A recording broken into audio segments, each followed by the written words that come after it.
Subscribe now and press the bell icon. Never miss an update from Tips Official. Halo Sobat Cocologi, terima kasih atas kesempatan yang diberikan kepada saya. Perkenalkan, nama lengkap saya Oliva Tito dari kelas reguler sore B semester 7. Pada kesempatan ini, saya akan mengulas review buku yang ke-13 untuk memenuhi tugas mata kuliah kajian seminar masalah-masalah sosial. Dengan judul buku, Konstruksi Masalah Sosial dan Dampaknya Terhadap Program dan Respon Kebijakan. Sekilas tentang kebijakan sosial dibahas untuk memahami lebih lanjut tentang kebijakan sosial sebagai salah satu bentuk respon terhadap masalah sosial, setidaknya merupakan level konsep yang perlu dilakukan adanya pembahasan berbagai dimensi tentang kebijakan sosial itu sendiri. Dari pembahasan tersebut diharapkan akan dapat dilihat bagaimana kemampuan dari kebijakan sosial ini dalam upaya untuk memecahkan masalah-masalah sosial dalam masyarakat. Hal itu disebabkan karena masalah sosial merupakan kondisi yang tidak diharapkan. Dengan demikian, dibutuhkan upaya untuk melakukan perubahan, perbaikan, atau pemecahan masalahnya. Sementara itu, kebijakan sosial ditambahkan merupakan salah satu bentuk dari upaya atau tinjauan tentang kebijakan sosial dapat dimulai dengan pembahasan pengertiannya, yang mengacu pada kebijakan sosial yang dilaksanakan di Inggris, mendefinisikannya sebagai kebijakan yang mengandung aktivitas-aktivitas yang dapat mempengaruhi kesejahteraan masyarakat. Kebijakan sosial terutama yang digunakan untuk mendeskripsikan peran negara dalam hubungannya dengan kesejahteraan warganya. Sementara itu, Speaker mendefinisikan kebijakan sosial merupakan studi tentang pelayanan sosial dan negara kesejahteraan. Selanjutnya juga dikatakan bahwa bidang studi kebijakan sosial ini telah tumbuh sepanjang waktu, semakin lama dan semakin luas. Walaupun demikian, pelayanan sosial yang sejak awal menjadi bidang kajian sampai dengan perkembangan terkini tetap menjadi bidang utama dari kebijakan sosial. Pelayanan sosial yang merupakan bidang utama dari kebijakan sosial tersebut meliputi yakni jaminan sosial, perumahan, pendidikan, kesehatan, dan pekerjaan sosial. Kelima bidang gerakan tersebut oleh speaker disebut sebagai The Big Five dari bidang kebijakan sosial dan pelayanan sosial, dan walaupun dalam pelaksanaannya juga dikenal bentuk pelayanan di bidang lain seperti di bidang ketatanegaraan atau pelayanan sosial di lembaga pemasyarakatan.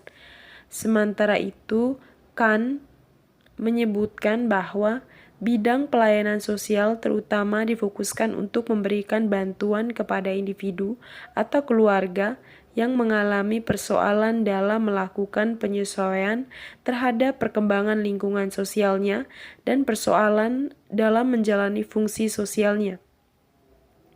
Bidang ini disebutkan sebagai pelayanan kesejahteraan sosial atau kesejahteraan 19 poin penting dalam kebijakan sosial yang lebih fokus pada sasaran individu dan keluarga. Dalam lingkup yang lebih inklusif, pelayanan sosial juga diwujudkan dalam bentuk berbagai program, terutama income management, termasuk jaminan sosial, program pelayanan kesehatan, pendidikan, perumahan, dan ketenaga kerjaan. Apabila cakupan kebijakan sosial sekedar dipahami sesuai pengertian berdasarkan definisi-definisi tersebut, maka substansinya lebih terbatas pada aktivitas yang ditujukan kepada penyanderaan masalah sosial. Pemberian pelayanan yang meliputi bidang-bidang The Big Five tersebut tidak menjangkau tindakan yang berkaitan dengan perubahan dan transformasi struktural. Oleh sebab itu, kebijakan sosial dengan mencakup seperti itu tidak akan mampu menjangkau penanganan masalah sosial yang sumber masalah sosialnya berasal dari level sistem.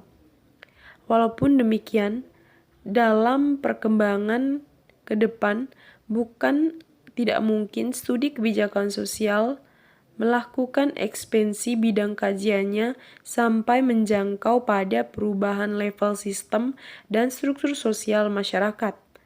Hal ini dianggap penting atau tidak didasarkan pada dua pertimbangan.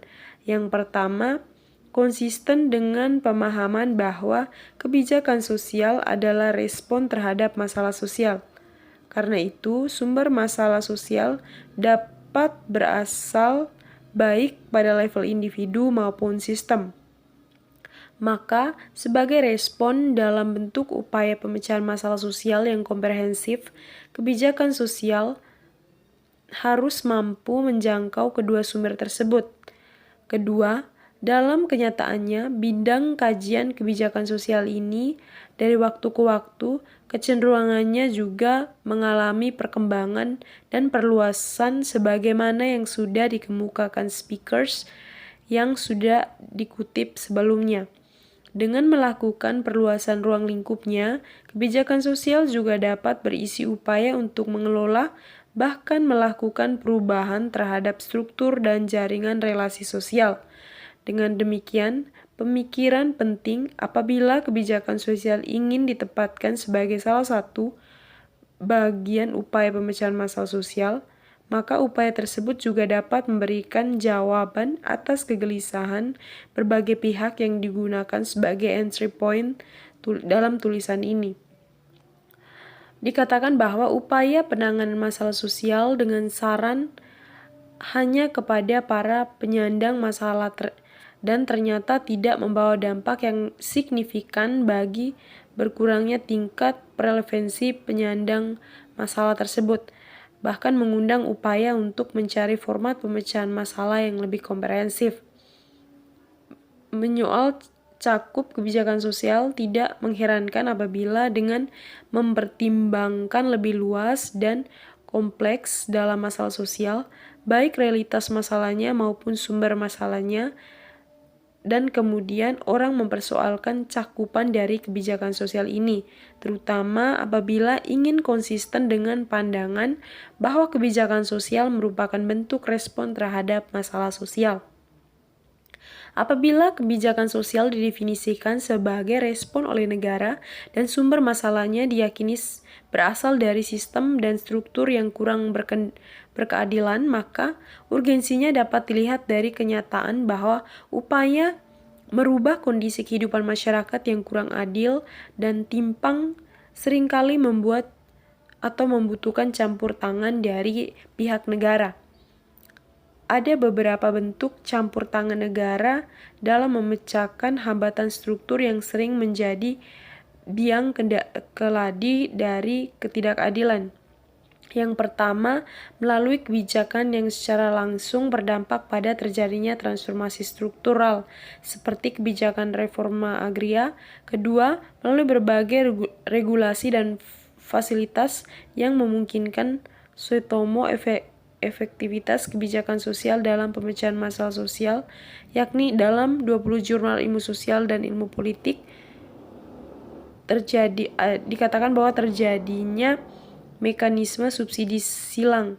Dalam pandangan Grant, tujuan kesejahteraan dapat tercapai apabila sistem yang ada mampu mewujudkan efisiensi dan pemerataan pelayanan sosial, dan campur tangan negara dalam bentuk kebijakan sosial yang dalam kehidupan masyarakat selalu dijumpai kenyataan bahwa berbagai komponen dalam sistem sosial tidak memiliki kepekaan atau kemampuan respon yang sama terhadap peluang kesejahteraan.